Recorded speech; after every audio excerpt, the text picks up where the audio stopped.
तो गाइस ये हैं भाई जिनके साथ मैं आया हूँ स्वीडिश एम्बेसी और होटल वालों ने मुझे करा के दी टैक्सी और he is a very nice person. हम अदीस अबाबा लैंड हो चुके हैं। इस दिन के टाइम भी आप लोग अदीस अबाबा की मेन रोड्स को एंजॉय करें।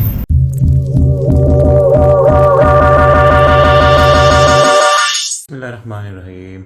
अस्सलाम वालेकुम everyone, welcome back to another vlog. मैं दुआ करता हूँ आप जहाँ भी हों, फिट फाट हों, जैसे भी हों, मज़े में हों, खुश हों और बेहतरीन हों।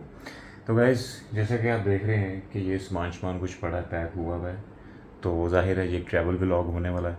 और ट्रैवल व्लॉग से ज़्यादा ये है एक एजुकेशन व्लॉग, ख़ास तौर पे मेरे उन दोस्तों के लिए, भाइयों के लिए, बहनों के लिए जो पाकिस्तान से इथोपिया जाते हैं सिर्फ़ और सिर्फ अपनी स्वीडिश इमिग्रेशन या स्वीडिश वीज़े की बायोमेट्रिक या इंटरव्यू के लिए या ड्रॉप इन के लिए, जहाँ पे पासपोर्ट कंट्रोल कराना होता है। तो मेरा एक छोटा सा चैनल है, मैं कोई ना कोई वीडियोस बनाता रहता हूँ। तो मैं जा रहा था, तो मैंने सोचा कि मैं एक ऐसा व्लॉग बनाऊँ जो आप सबके लिए बहुत फ़ायदेमंद हो, जिन लोगों ने अब मज़ीद जाना है, जिन्होंने भी आगे फ्यूचर में जाना है इथोपिया पाकिस्तान से। स्टार्टिंग फ्रॉम द स्टार्ट, सबसे पहले आपने क्या करना है, आपने टिकट बुक करानी है। वीज़ा आने के बाद वीज़ा आपने ऑनलाइन अप्लाई करना है अपना, और कैसे करना है मैं डिस्क्रिप्शन में लिंक डाल दूँगा उस वेबसाइट का जहाँ से आप ऑनलाइन वीज़ा अप्लाई करें इथोपिया का। वीज़ा आने के बाद आपने टिकट करानी है। मैंने कराई है सियालकोट से, अब लाहौर से भी हो रही है, मैं लाहौर में रहता हूँ, आप कराची में हैं, जिस सिटी में भी हैं, जो भी आपको नियरेस्ट पड़ती है या जिस सिटी से आप हैं उस सिटी से अगर फ्लाई करते हैं तो आप टिकट कराएं। पहले आप वीज़ा ले लें, वीज़ा की कंफर्मेशन आ जाए, उसके बाद आपने टिकट करानी है। और टिकट मैंने कराई है फ़्लाई दुबई की, उसका भी लिंक डाल दूंगा। लेकिन नॉर्मली फ़्लाई दुबई का कोई इतना प्रॉब्लम नहीं है, booking.com पे जाएं, आपकी टिकट भी बुक हो जाती है, आपके होटल भी बुक हो जाते हैं। मैंने होटल भी बुक कराया है और एम्बेसी के बिल्कुल पास मैंने होटल बुक कराया है, उसका भी लिंक डाल दूंगा, पिक्चर भी शो कर दूंगा आपको। ये राइट पे या लेफ़्ट पे कहीं पे आपको इस वक्त मैंने पिक्चर दिखाई है, होटल का नाम, डिटेल सारी आप देख सकते हैं। ठीक है, बहुत अच्छा लेविश होटल है, डॉलर्स में इनकी पेमेंट होती है। चाहें तो आप एडवांस में पेमेंट कर दें, चाहें तो आप वहाँ जाके पेमेंट कर दें, दोनों ऑप्शन हैं। और ये भी ऑप्शन है कि आप उनको कह सकते हैं कि मैं लैंड करूं तो होटल की गाड़ी मुझे पिकअप करने आई हो। एयरपोर्ट से तकरीबन 15 से 20 मिनट की ड्राइव पे ये होटल है, और एम्बेसी से 3 से 4 मिनट की ड्राइव पे है, यानी कि एम्बेसी के, स्वीडिश एम्बेसी के बहुत पास ये होटल है। और बहुत अच्छा 4 स्टार 5 स्टार टाइप होटल है। और जो है अपना, जो मेन चीज़ है, आपने जब फ़्लाई दुबई की टिकट करानी है उसके बाद आपने उनको टिकट कंफर्मेशन होने के बाद support at I guess fly Dubai, वो भी ईमेल मैं डिस्क्रिप्शन में डाल दूँगा, वहाँ पे आपने ईमेल करनी है कि मेरी जो है ना ओके टू बोर्ड कर दें मेरी टिकट को। उसके 500 रुपये चार्जेस होते हैं, वो आपको अपना अकाउंट देंगे, रिप्लाई करेंगे ईमेल का, उस अकाउंट में आप 500 ट्रांसफ़र करेंगे, उसके बाद आपको ईमेल आ जाएगी कि आप ओके टू बोर्ड हो चुके हैं, क्योंकि आपने लिया होता है ई वीज़ा।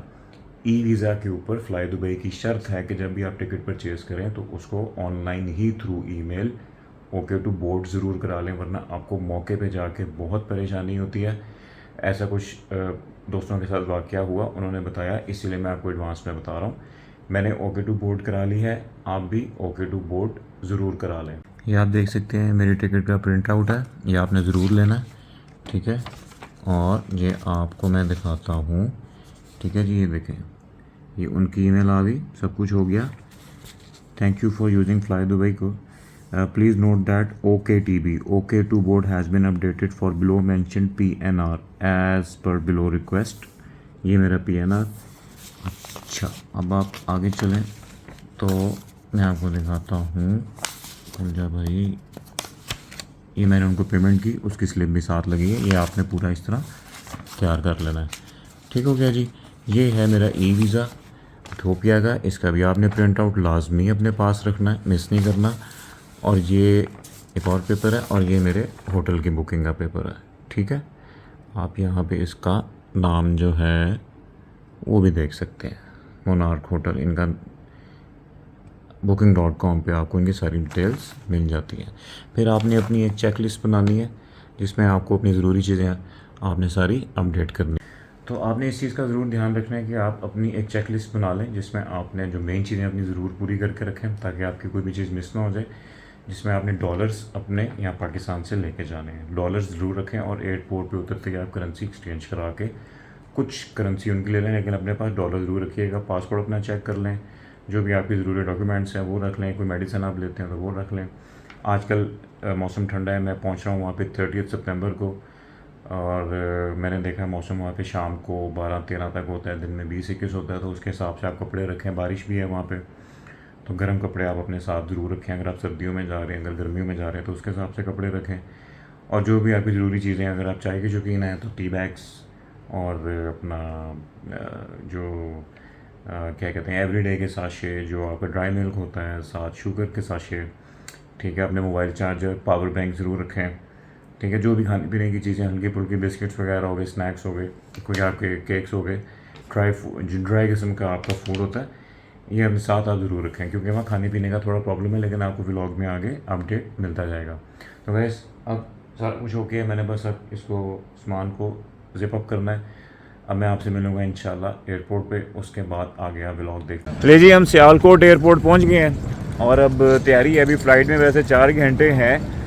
इस वक्त मैं चेक इन करके ना तो लाउंज में आके बैठ गया हूँ। अच्छा है, बड़ा प्यारा सा मिनी सा एयरपोर्ट है, और जिसकी भी फ़्लाइट हो 3 घंटे से पहले ना आए। उसकी रीज़न ये है कि फ़्लाइट्स कम होती हैं, रश ज़्यादा होता है, तो वो 3 घंटे से पहले चेक इन नहीं करते। अच्छा, इथियोपिया के लिए ना चेकिंग काफ़ी स्ट्रॉन्ग है, तो आपने अपना जो है ई वीज़े की कॉपी ज़रूर लेके जानी है साथ, और जो होटल की बुकिंग है उसका प्रिंट निकाल के रखें लाजमी, और जो आपको ईमेल आई हुई है इथियोपियन एम्बेसी की तरफ से, उसका भी जो प्रिंट है ना आपने साथ रखना है, ठीक है। वो इन्होंने देखना है 3-4 काउंटर्स के ऊपर, सिक्योरिटी के तौर पे बड़ा ज़रूरी है।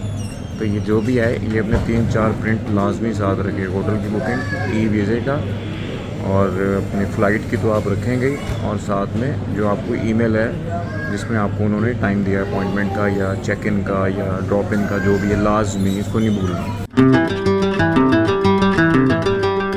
दुबई का एयरपोर्ट का टर्मिनल 2, जहाँ पे मैं लैंड होके अंदर पहुँच चुका हूँ।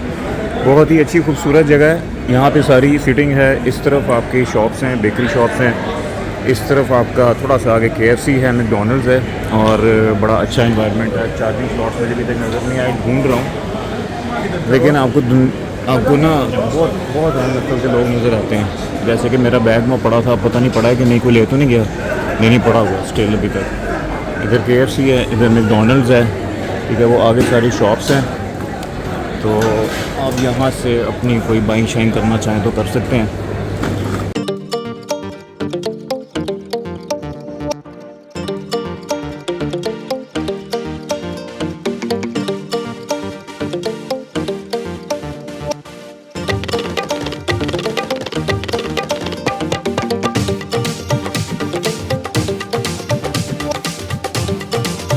हम अदीस अबाबा लैंड हो चुके हैं। हमारे हैंड कैरी भी उन्होंने बुक कर दिए थे। यहाँ पाकिस्तान से एक बहन अकेली आई हैं अपनी छोटी बेटी के साथ, उनकी बेटी की स्टॉलर नहीं मिल रही, तो वो ढूंढ रहे हैं हम। तो इस तरह आप भी अगर आएँ जब, और आपको कोई अकेली पाकिस्तान से आई हुई बहन मिलें, तो उनकी हेल्प आप ज़रूर करें, क्योंकि वो घबराई भी होती हैं, कुछ समझ भी नहीं आती। तो ये एक बहुत अच्छी बात है, अगर आप किसी के फ़ायदा कर देंगे, किसी की हेल्प आउट कर देंगे, तो इट्स वेरी। अच्छा जी, यहाँ से एग्ज़िट करके बाहर निकलें तो ये है बैंक। यहाँ से आप अपनी मनी एक्सचेंज वगैरह करा सकते हैं, जौन सी भी आपने करेंसी लेनी है, डॉलर लेके आएँ और यहाँ से चेंज करा लें। अब हम सिम लेंगे, अब आपको वो भी काउंटर दिखा देते हैं। ये है, आपने यहाँ से सिम ले लेनी है, बहुत अच्छे रीज़नेबल पैकेजेस हैं, ये भी है, ये भी है। ये बाहर निकलते ही आपको सामने मिल जाएंगे। ये है जी अदीस अबाबा। रात के टाइम एयरपोर्ट की गाड़ी हमें लेने आ गई है, उस पर हम होटल जा रहे हैं। एयरपोर्ट कह रहा हूँ, होटल की गाड़ी।